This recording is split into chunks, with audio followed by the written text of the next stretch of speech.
Thank you for having me, Remington. Thank you for coming. Yeah. Boulder's a great place. You're living in a really beautiful town. And so please introduce yourself and kind of what you're doing. Yeah. Okay. My name is Remington Robinson. I'm an artist. I'm also a FIGU member. I've been a passive member for 12 years. And I think I've been involved in or studying the case for 17 years. Yeah. How did you find out about Billy? I found out about Billy when I was doing a really large art commission back in 2007. And I that was when YouTube was kind of new, and I was just kind of surfing around YouTube trying to find stuff to listen to or to watch while I was painting. And I started wanting to know about UFOs, and I wanted to find out what's like UFOs and then several other things. But that was one of the things that I had always been kind of curious about. And I took guitar lessons all throughout high school and middle school, and my guitar teacher the summer before had told me about NASA UFOs. So that renewed my interest. So I like the NASA UFO videos from orbit. Yeah. Have you seen 91? those? Yeah. Yeah. So STS 48, I think. Yeah. So I let's see, just started looking up UFO stuff on YouTube and Google Video back when there was Google Video. I don't know if that still exists, but I was seeing all sorts of stuff, but Billy's name kept popping up, and Randy Winters and George Green and maybe a few others. Like I saw some video of Philip Schneider. Yeah. Mentioned him. Yeah. But that's how I found out about it. Yeah. I just pursued it further. Yeah. Yeah. And then how it developed, like many discover him, but then, too good to be true, or blah. Well, then the Silent Revolution of Truth came out right after that. Then like the same year or the year after that. And then I bought that and watched it, thought it was fascinating, listened to the Randy Winters tapes on the contact notes. And then I thought, well, I would like to actually read the contact notes instead of just listening to what this guy has to say, because it sounds like he's maybe sprinkling in some of his own opinions and whatnot. So I found Future of Mankind website sometime in 2008, probably, maybe 08, 09, and started just reading contact reports and reading anything I could find. And because there's real substance to the material, it's not just about the UFO pictures and the story, it's about the message and the whole spiritual teaching, which has been updated to be called the creation energy teaching. I just started reading contact reports, and at the same time, that's when Benjamin Stevens was kind of on a rampage of translating contact reports, and through 2009 and 2010. So I think I was in college at the time, and I used a lot of my printing account funds to print out the contact reports so that I could have a physical copy of contact reports and articles and anything I could find on the case. I just thought it was fascinating, made more sense than anything I'd seen anywhere else. Yeah, you really dove into it then. Oh, yeah. Yeah. And then when did you decide to go to Hinterschmidt-Ruti? I ended up going there in May of 2012, and my birthday's in May, so I ended up meeting Billy for the first time on my birthday, on my 26th birthday. Oh. Yeah. It's nice. Yeah, how was your first encounter? I was probably a little bit, like we were talking earlier, like maybe a little bit boisterous with, just kind of butted myself into a genuine interaction he was having with some other people that I might have recognized one of them, but before before I went up, I saw him and I saw these other people, and I saw him give a really genuine and heartwarming hug to this person. And that was like, I don't know, that just struck me in a way that like, this guy has really solid connections with people, and really there's a lot of just interconnectedness, it looked like, with just the personal relationships that he has with people, and that people seem to have at the center in general. But anyway, I just strolled right on up. I was at the back behind the kitchen at the center, and I just walked right up to all of them, and he looks over and he says, "Oh, hello." So, and I said, "Hi, my name's Rem." He says, "Oh, is that short for something?" And I said, "Remington." So I don't remember much more than that, but that's basically all it was. Yeah. Yeah. Yeah. So you worked in international security, helped there, and then you came several times. Yeah. Well, the first time I was there, I think I was there for like 3 weeks. Yeah. Quite long. A while. Yeah. And then, I traveled around Europe with they were kind enough to let me leave my big suitcase there. And so because with my tent and my other stuff in it. And then I traveled around with a backpack and my mandolin and some sketchbooks and stuff. So went to like Prague, went to Berlin, Paris for a moment, and dressed in Florence, Rome, kind of went almost all over. That's not quite all over, but I went to a lot of different countries, and then ended at the center again, stayed there for another 3 or 4 days. And then that was the first trip. And then I went again in 2017 for a few days, and then in 2018 for maybe about a week. Yeah. Yeah. Yeah. I remember that's when I just came there. Yeah. Yeah. And then you were able to talk to Willie, didn't you? Yeah. Yeah. That was when he broke his arm, or his shoulder. Yeah. His shoulder was all shattered. And, so we got to sit down, and I had short interactions with him here and there before, other trips. But, that time we got to sit down and talk for like at least an hour. Yeah. It's me and Billy, and Daniel Cooper was there too. Yeah. What did you talk about? I don't know. We just talked about all sorts of stuff. I mean, it was, just a normal conversation. It's pretty mundane. I think I took notes later of what we talked about, but I don't really remember anymore. Yeah. It was just a nice conversation. That is so typical. Me too, that I talked to him about something, and then a couple of weeks later, or sometimes just days later, what did he say again? It's like, and so I'm really happy when he gives me video interviews, so that it's recorded and also for other people to hear, because even if you heard and talked to him, there's so often it happens that it just slips your mind or your consciousness so quickly. I think that one of the things that we talked about was that he told me that, I think he asked me if I had any pets, and I had 2 cats at the time. They're both dead now, but there were two kitties that used to live here. This is where I live. Yeah. But he said that he always wanted a pet gorilla, a pet tiger, and a pet wolf.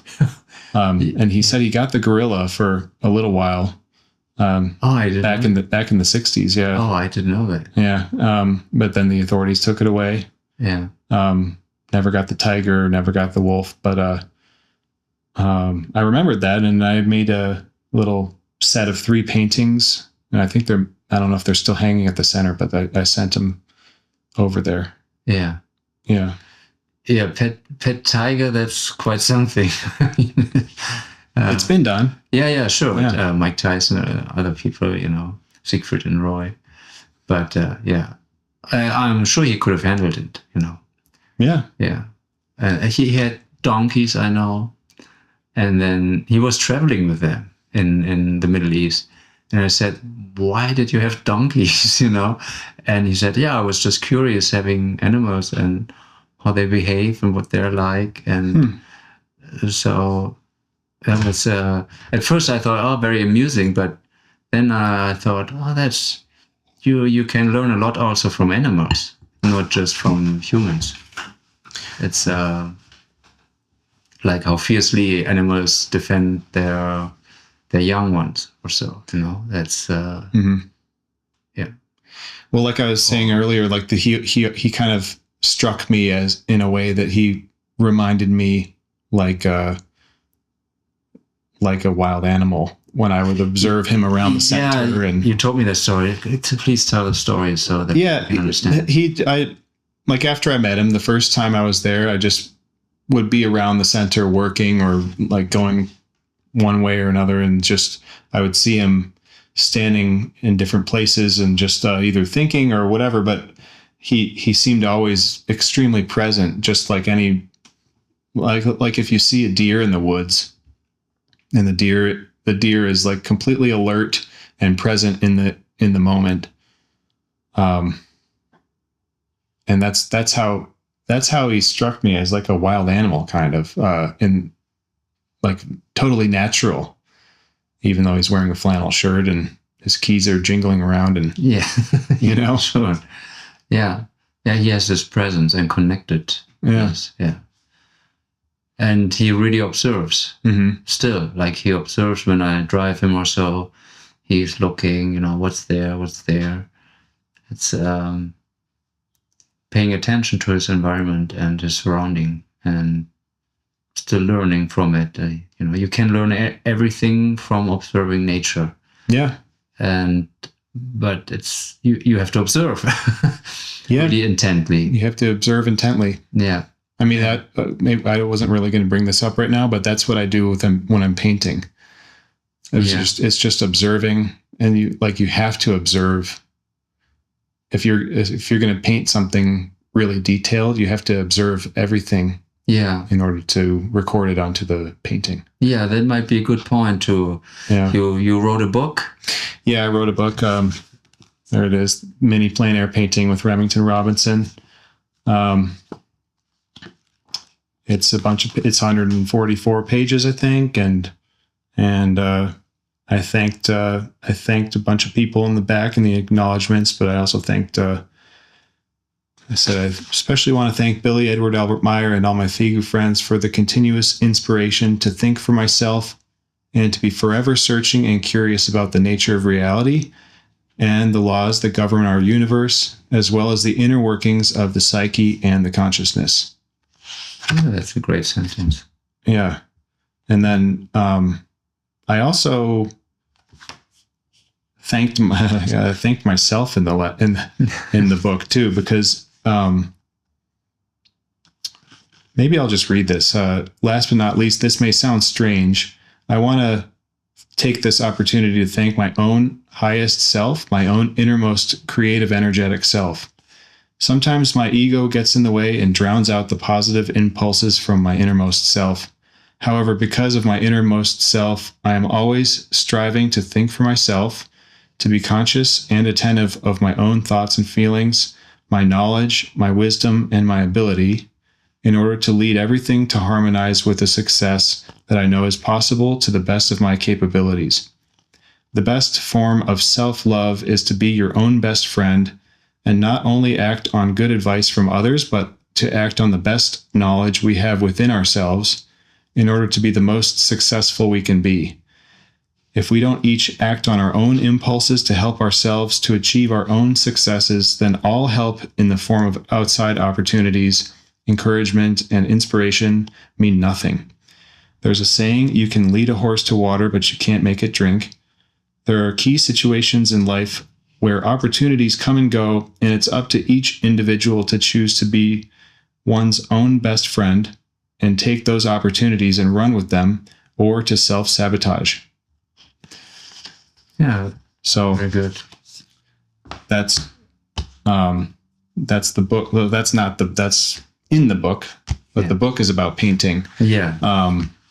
And painting from life is a way to observe nature and observe the three-dimensional world that we have around us, and then record it into a two-dimensional format, and you use your consciousness to do that, to translate the reality that we are given and that we live within, and to translate that with our consciousness down to a painting of some size. It could be a big painting or a small painting, doesn't matter.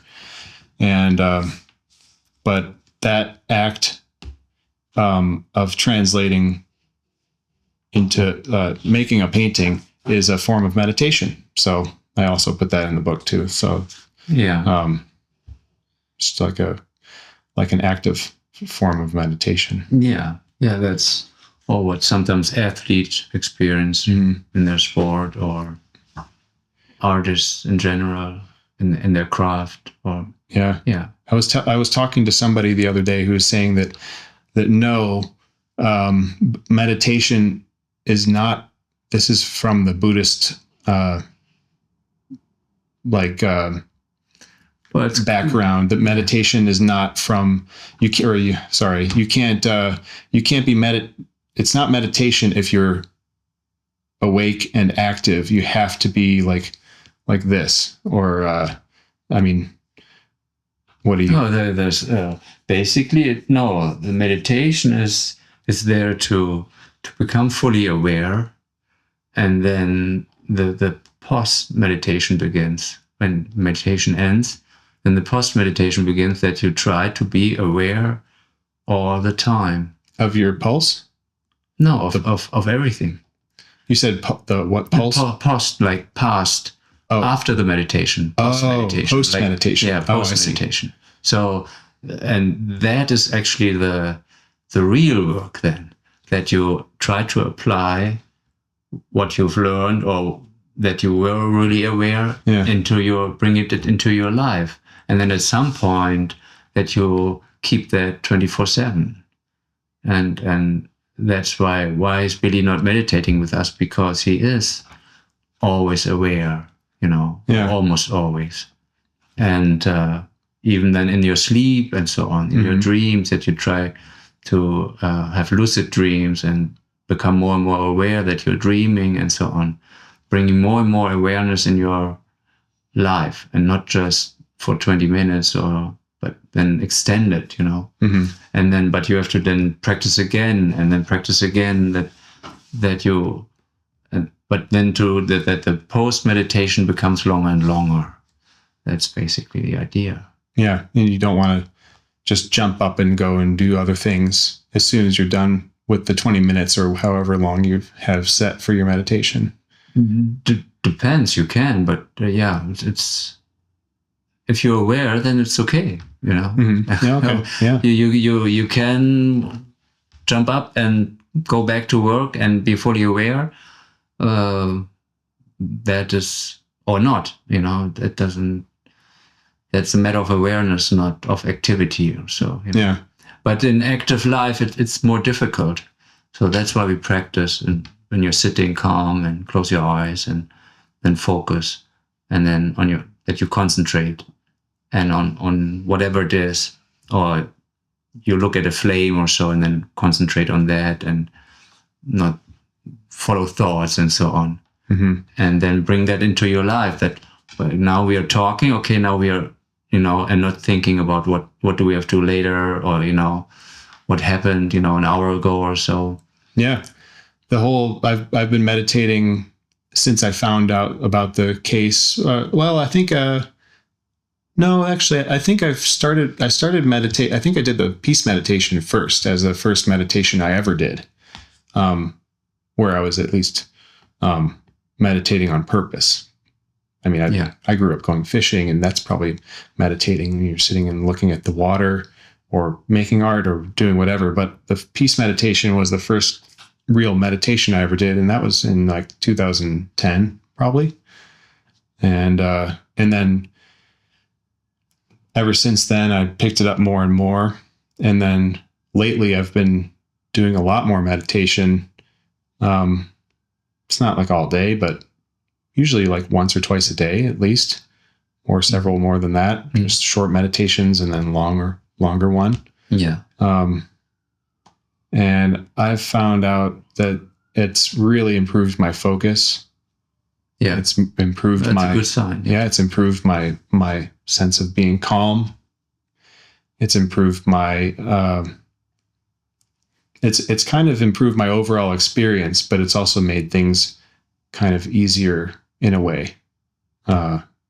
Makes kind of everything easier just a little bit. Yeah, the more relaxed you approach things, usually they go smoother and it's easier. And yeah, but everybody has to do it themselves, of course, you know. Yeah, put the effort in. And but also, like, when somebody is really agitated, then it might be better not to start meditating, but wait until you are kind of even ready for meditation, you know. Yeah. And I think the whole case and the whole teaching has improved my life immensely, because at the beginning I was kind of scattered. I had a ton of energy that I didn't know what to do with. I smoked a lot of pot. I drank alcohol. I actually don't do any of those things anymore. And that's all because of the teaching. That's all because of the teaching and everything. And it's the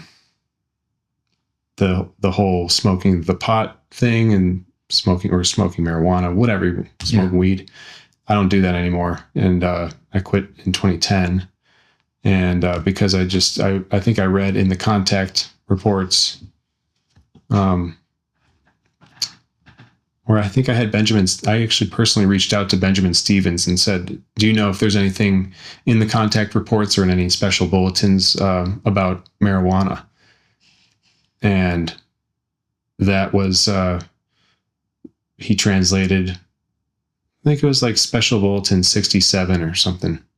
You can look it up later, but, and then another one. And I read that, and I had already been kind of building up the intention to stop doing that.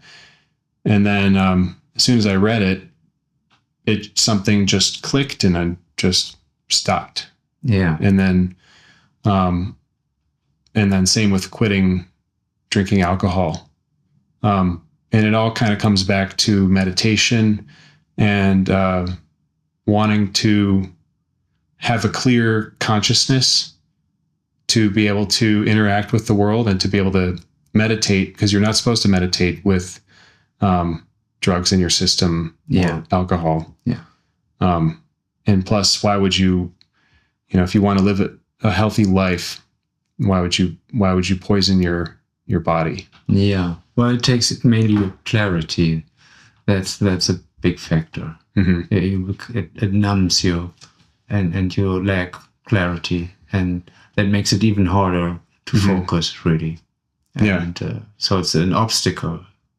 And yeah. So I'm just more interested in clarity, and meditation is like, I don't know.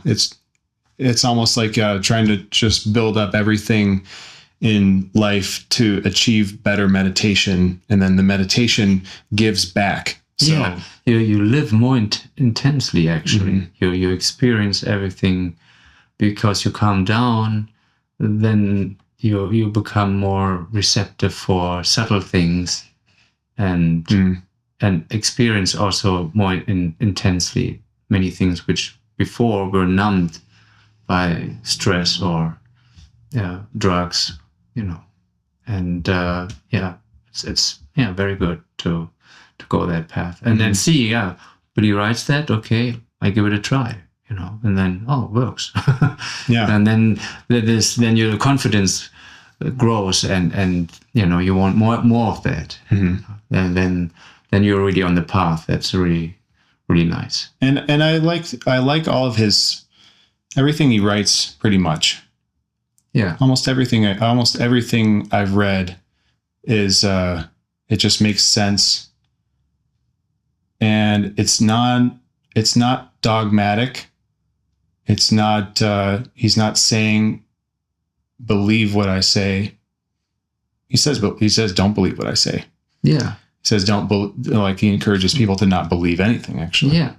To find out for yourself. It's not about belief. It's about wisdom. Yeah. And creating your own experiences and learning from them and interacting with reality. Right? Yeah. Wisdom isn't something that you just receive from DNA or from a higher power, or it's something that you you create on your own within yourself, within your consciousness, your creation energy form, your spirit form, whatever you want to call it. Yeah. Receives the benefit of that through your conscious interacting with the world through practical experiences. And then it's basically knowledge that is experienced, and then that's wisdom, and then that's it has to be based on experience. Yeah, you made the experience. Oh, this is good for me, and then you kept going. If you had experienced like that, oh, this doesn't work, then you probably wouldn't have continued. Yeah. So that's it, and that is so strong. Then that is knowledge. Then this is good for you, no matter what anybody would say, even if your doctor would say, or whoever, or it doesn't matter if you smoke, then you say, well, I know better. I know better. I don't have to believe. Also, you've experienced it, so that it's when people say, "Oh, pot, it doesn't matter once in a while." Yeah, it's not like it kills you. It's not like it's a soft drug. It's not a hard drug, but it's still, it numbs you and distracts you. Yeah, and it's time that you basically lose to make precious experiences and experience life more intently. I think if people would then say, or they knew they would have to die like tomorrow or so, I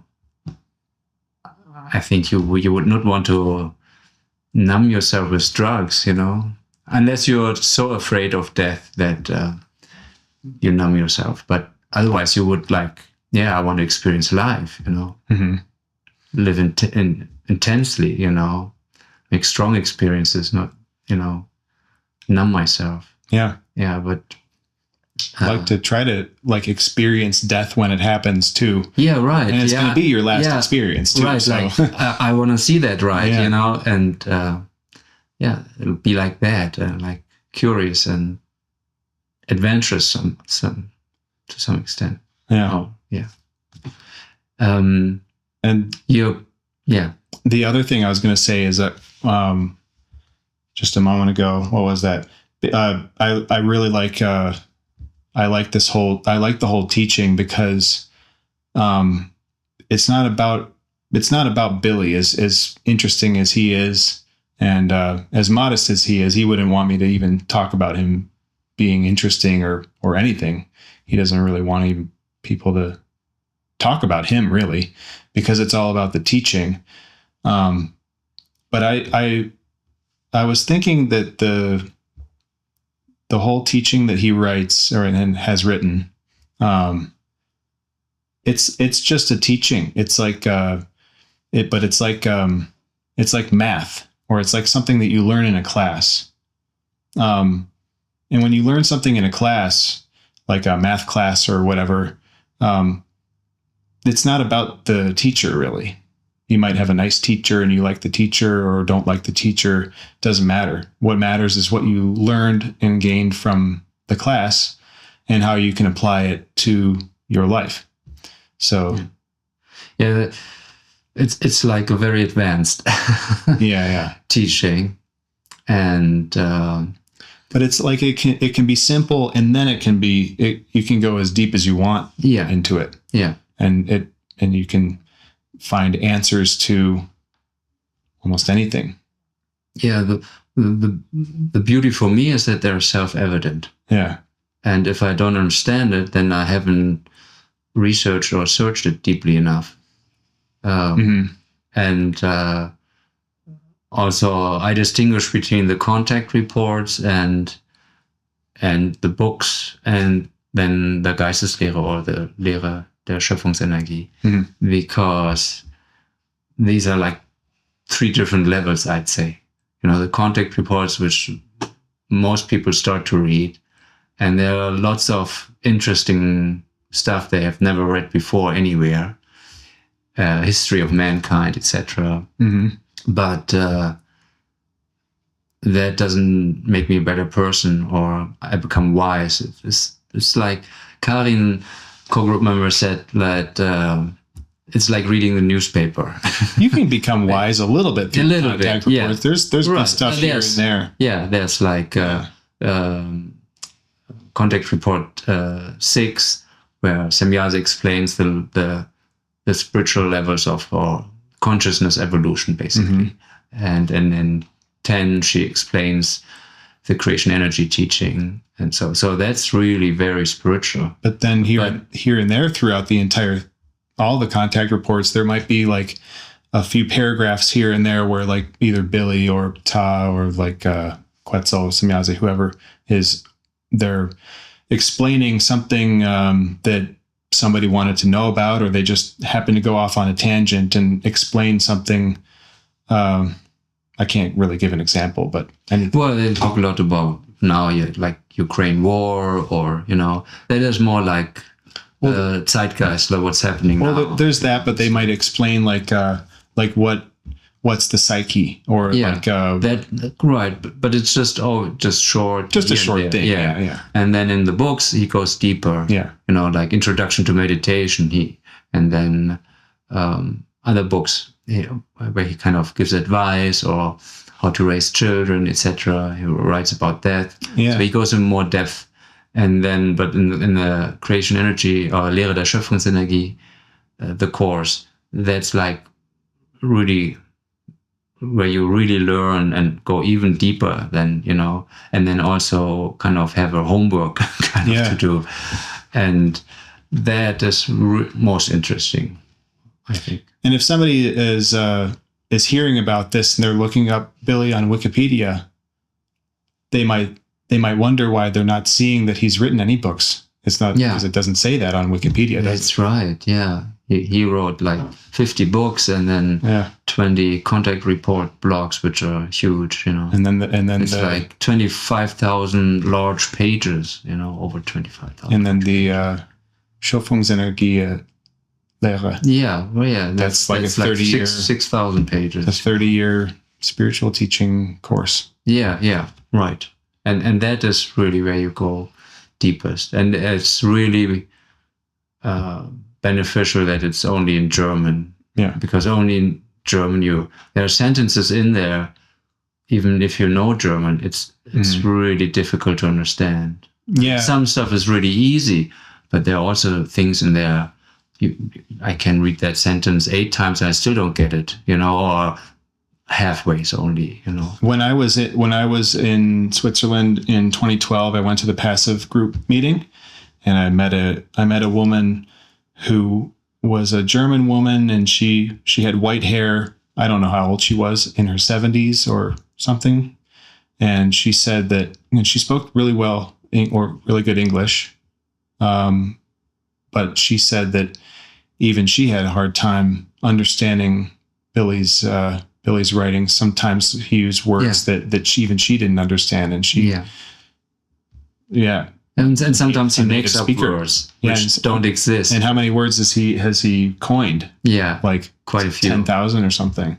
I don't know, but quite a few words he created. I think I read that it was something like 10,000 words or somewhere. Yeah, I don't think it's that much, but quite a few words he basically created.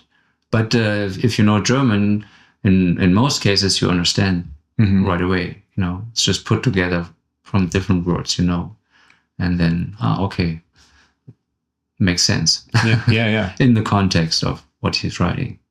Yeah, your paintings are rather small. But you also paint you have like an agreement with Billy that you're allowed to paint his photos. Sure. Yeah, I do have an agreement with him.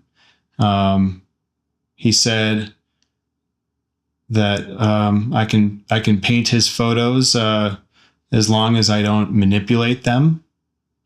Yeah. Or, make it look like they were hanging from models, or models hanging from a string, rather. Yeah. Or, what else did he say? I offered him compensation if I were to ever sell any of the paintings. And he said he doesn't require any financial compensation. Yeah. Turned it down. Yeah. Which it shows he's not in it for the money. Yeah. Right? Right. Yeah. So can you show us a few? Yeah, so here's one. Well, that are yours. Like you're also painting not just that, but maybe you show that first the ones you do. Okay. From Billy's photos. Yeah, So that's just. There's one. You can barely see the little ship on there. What is this? This is Meier photo number 61, Berg Remington. Yeah. June 14th, 1975. Yeah, that's Remington. I've been to that place. Yeah. Yeah. Here's another one with his film camera. Yeah. Number 638. There's another one, and I have a big painting in my studio of that one. That's number 243. Yeah. And then here's a close up of 243 of just the ship, as well as a close up of another one, number 88. Yeah. Yeah, they are like what they like to use in lots of UFO documentaries, and like this here, it's like the X-Files. The X-Files, like, so maybe we can show here a little closer. So that's very popular one. Yeah. For in the UFO community, Mm-hmm. that they. Yeah. Show that one up close. Yeah, it's people can. So very small. But, about the size of a business card. Yeah, right. Yeah. It's like I don't know how you do it to paint so detailed and so small, but it's it's really amazing. You're really an artist. And thank you. Yeah, show also the other ones. That's like that's San Francisco. San Francisco. Yeah, that's there's the focus. So it's really Cable cars. Yeah. And then might as well show this one too. This is from the La Boca neighborhood in Buenos Aires, Argentina. Yeah.